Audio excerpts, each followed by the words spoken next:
And now I present old school power seats.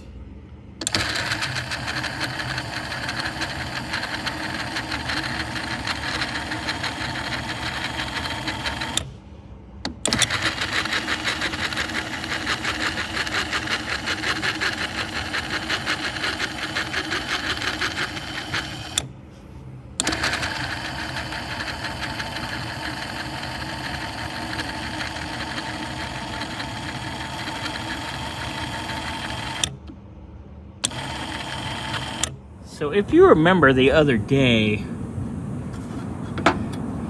this was very loose. So I got the cap off of it, pried that off, went in, noticed it's riveted.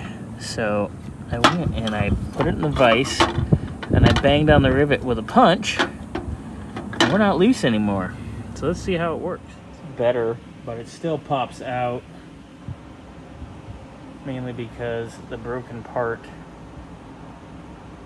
sticks up and binds it, which puts load on it, which pops it out of the center.